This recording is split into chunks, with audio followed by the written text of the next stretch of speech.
سب سے پہلے تو یہ عرض کر دیجئے کہ جو خبریں ہیں، اور آپ نے بھی اس بات کی تصدیق کی ہے کہ آپ ایک نئی سیاسی جماعت لے کر آ رہے ہیں، اس کا قیام ہم دیکھیں گے. گزشتہ چند ماہ میں ہم نے دیکھا کہ پاکستان تحریک انصاف کے اندر سے ہی دو سیاسی جماعتیں ایمرج کر جاتی ہیں. کتنی عوام سے پذیرائی ان کو حاصل ہوئی وہ بھی سب کے سامنے ہے. لیکن شاہد خاقان عباسی صاحب کہہ رہے تھے کہ جب تک ہم سب اکٹھے ہو کے نہیں بیٹھیں گے، آگے کے راستے کا تعین نہیں کریں گے، تب تک جو بھی الیکشنز آپ کرا لیجئے بے مقصد ہوں گے، بے سود ہوں گے. اور ہم سے مراد پاور سٹرکچر کے تمام سٹیک ہولڈرز ہیں. سر تو بات وہی آ جاتی ہے، چاہے نئی سیاسی جماعت کو لے کر آئیں، بیٹھنا تو سب وہ سٹیک ہولڈرز کے ساتھ ہی ہے، rules of the business, rules of the game set کرنے کے لیے. جی آپ ٹھیک کہہ رہی ہیں. میں نے کچھ ٹی وی پروگرامز پہ یہ بات کی ہے. شاہد خاقان عباسی صاحب نے بھی جو باتیں آپ نے دہرائی اسی طرح کی ہے. ہمارا موقف یہ ہے کہ اس وقت تمام جو سیاسی نظام ہے، آئینی نظام ہے، جو آپ کا جمہوری نظام ہے، وہ سارا کلیپس کر چکا ہے. آپ کے ہاں نہ صرف اکنامک کرائسس ہے، ایک اکنامک ڈکے کا ہم شکار ہو گئے ہیں، بلکہ ہم ایک سوشل ڈکے کا بھی شکار ہو گئے ہیں.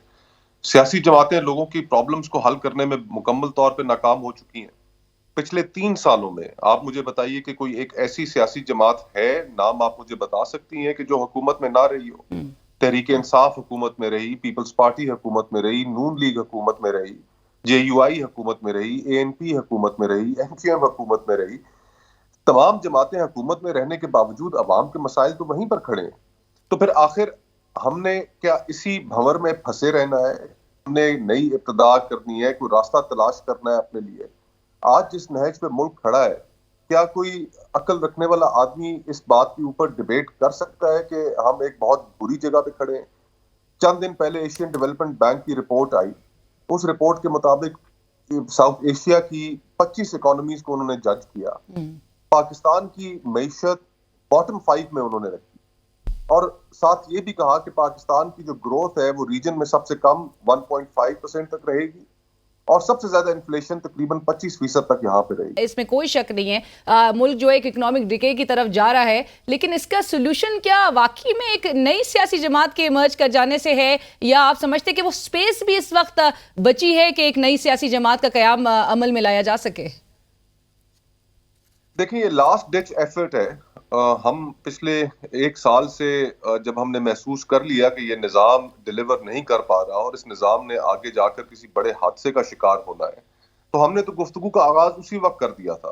ہم نے پورے ملک میں سیمینارز کرنے شروع کر دیے. ہر جگہ جا کر ہم نے نہ صرف مسائل پہ بات کی، مسائل پہ بات کرنا تو بہت آسان ہے، ہم نے سولوشنز کی بھی بات کی. ہم کوئٹہ گئے، پشاور گئے، کراچی گئے، لاہور گئے، اور ہر جگہ ہم نے سولوشنز کی بھی بات کی. اب صورتحال جس کا آپ کو سامنا ہے، آپ کے پاس 2 ہی آپشنز ہیں. آپ جن کو ٹرائی کر چکے ہیں ماضی میں، وہ جماعتیں آپ کے سامنے ہیں. اگر آپ سمجھتے ہیں کہ وہ آپ کے مسائل کا حل رکھتی ہیں تو ضرور ان کی طرف جائیے، ان سے امید وابستہ کیجیے. قطع کلامی کی معافی، لیکن جو چیمو گوئیاں ہو رہی ہیں وہ یہ ہیں کہ نون لیگ کی بڑی وکٹ جو ہے وہ گرنے لگی ہے. آپ کی جو اپ کمنگ سیاسی جماعت ہے وہ all are best wishes to you, but ایسا تو نہیں ہوگا کہ وہی چہرے نظر آ رہے ہوں گے، وکٹیں توڑنے کی کوششیں کی جا رہی ہوں گی، اور ایسا جو آپ ری امیجننگ پاکستان کا حوالہ دے رہے ہیں جس میں آپ سولوشنز تلاش کر رہے تھے، تو پاکستانی جو ہیں وہ ایسا پاکستان امیجن کر رہے ہوں جس میں ایک سیاسی جماعت کلیم تو ضرور کر رہی ہو لیکن چہرے سارے وہی نظر آ رہے ہوں گے. دیکھیں جو ایگزسٹنگ آپ کی جو ایک وقت کی آواز ہے، جو لوگوں کے احساسات ہیں، جو لوگ جس کرب سے گزر رہے ہیں، آپ اس کو بھی تو سامنے رکھیے. آپ نے اپنے ابتدائیے میں بالکل ٹھیک نشاندہی کی کہ 2 ہمارے سامنے اس وقت نئی سیاسی جماعتیں ابھر کر آئیں ماضی کے 6 مہینوں میں. ایک استحکام پارٹی ہے اور ایک پرویز خٹک صاحب کی خیبر پختونخوا پی ٹی آئی پارلیمنٹ. جی تو آپ نے کبھی ان سے ان کا کوئی منشور سنا، ان کا کوئی پروگرام سنا؟ اور اس کے علاوہ جو ان کے اوپر ایک بہت بڑی پرو اسٹیبلشمنٹ سٹیمپ ہے. اس وقت جو ماحول ہے، آپ وقت کے اس کو بھی سامنے رکھیے کہ لوگوں کی احساسات کیا ہیں. لوگ اس وقت چاہتے ہیں، اس وقت ایک سخت بہت بڑا طبقہ ہمارا سیاست سے بھی بیزار ہوتا جا رہا ہے. لوگ اس وقت چاہتے ہیں کہ تمام جماعتیں آپس میں اقتدار کی رساکشی میں تو مصروف ہیں، کوئی ادھر اپنا گروپ بنا رہا ہے، کوئی ادھر اپنا گروپ بنا رہا ہے. یہ سب صرف اقتدار حاصل کرنے کی کوششیں کی جا رہی ہیں. ان کے مسائل کی سولوشنز کہاں ہیں؟ کوئی قابل عمل پروگرام کہاں ہے؟ آپ نے کوئی قابل عمل حل سنا؟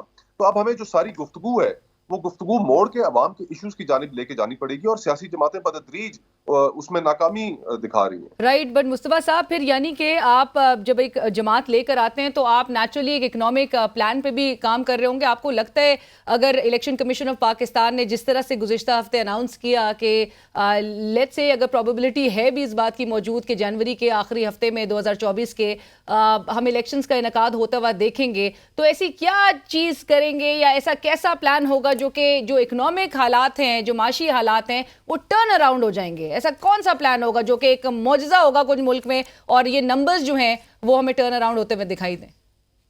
دیکھیں، ایک تو ہماری جو توقعات ہمیشہ رہی ہیں نا پچھلے 75 سال میں، وہ یہی رہی ہیں کہ ہم صبح اٹھیں گے اور ہمارے تمام معاملات ٹھیک ہوئے ہوں گے۔ عوام سے سچ بولنے کی ضرورت ہے۔